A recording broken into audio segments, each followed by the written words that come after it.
Hey, what's up, YouTubers? My name is Zoe, and welcome to my channel all about wildlife. Today, I'm going to be talking about two animals that most people tend to get mixed up about. I'm going to be talking about bobcats and lynx. These two large cats look very similar, especially if you only see them for a split second. So today, I'm going to point out some differences to help you identify them, as well as what to do if you happen to encounter one. But before we get started, I have a question for all of you. If the record for the longest jump a human has ever done is 29 feet, how far can a mountain lion jump? Is it A, 20 feet, B, 30 feet, or C, 40 feet? We'll answer this question at the end of the video, but for now, let's get started. There are many differences between bobcats and lynx, but today I'm going to list the 5 main differences between them. First, let's start with where bobcats and lynx live. Bobcats mostly live in the United States, Mexico, and a little bit in Canada. The Canada lynx, much like their name suggests, they live mostly in Canada and Alaska, with a few in the northern United States. Second is their fur. Bobcats' fur tends to be a goldish brown to a yellowish color. They have spots all over their fur with rings on their tail. These patterns help them blend into their surroundings so they can stalk prey as well as hide from bigger predators. Lynx tend to be a light gray color. They don't have clear spots like the bobcat, and they don't have rings on their tails either. This helps them blend into the gray rocks, the snowy white winters, and the forested areas in their environment. Third off is their size. For bobcats, from their nose to their tail, they can grow anywhere between 2 to 3 feet long. They stand about 2 feet tall and can weigh anywhere between 15 to 25 pounds.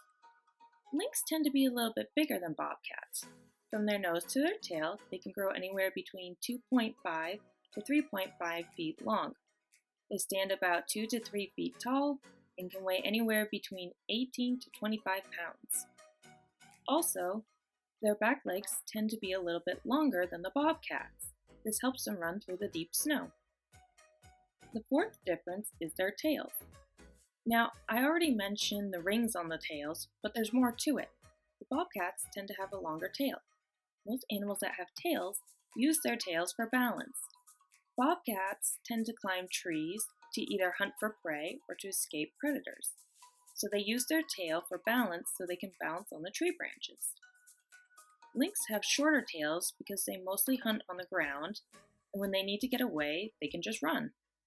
Most people won't get close enough to a wild bobcat or lynx to measure their tails, so an easier difference to see is that bobcat tails have a black tip with a white underside, while lynx have an entire black tip on their tails. The fifth and final difference is their ears. Bobcats have shorter ears with small ear tufts at the tip of their ears. Lynx ears are longer, and they have long pronounced ear tufts on the tip of their ears. Nobody really knows what the ear tufts are used for, but it's thought that it might have something to do with attracting a mate. There are many other differences between the two cats as well. For example, what they like to eat. Bobcats will eat rodents, birds, and even small deer, while lynx mostly like to eat snowshoe hares. Lynx and snowshoe hares have had a predator-prey relationship for so long that they've started evolving around each other. The snowshoe hare have started to get larger feet so they can run faster in the snow, and the lynx have started to get wider paws so they can also run faster in the snow to catch up to the hares. Now, what's the best thing to do if you happen to see one in the wild? Well, if you're going for a walk and you really don't want to see one of the best things to do is to make noise. Bobcats and lynx have amazing hearing, so if you're walking and you're talking, or you have a bell on you, they'll hear that from miles away and will avoid you. But what if you do happen to come across one? Well, most of the times, they'll just run away from you. But if they start to approach you, you should slowly back away. Never turn your back or run from a wild animal. If you're in a group, stay close together and don't spread out. Also, if you use a deep voice and shout at the animal, that can intimidate them and get them to leave. Now, I've never actually encountered a bobcat or a lynx, but my grandpa used to tell me a story. The story goes that he was in Montana with his friend, and they were bird hunting. They had a bird dog that they would send into the tall grass to scare the birds out. Well, one time, instead of scaring birds out, a bobcat jumped out and came running right at my grandpa. It ran right into him. It looked up, saw my grandpa, then ran away into the woods. Luckily, no one got hurt, but it's still a startling experience. And that's it for bobcats and lynx. Did you get a chance to think about the question from earlier? If the record for the longest jump a human has ever done is 29 feet, how far can a mountain lion jump?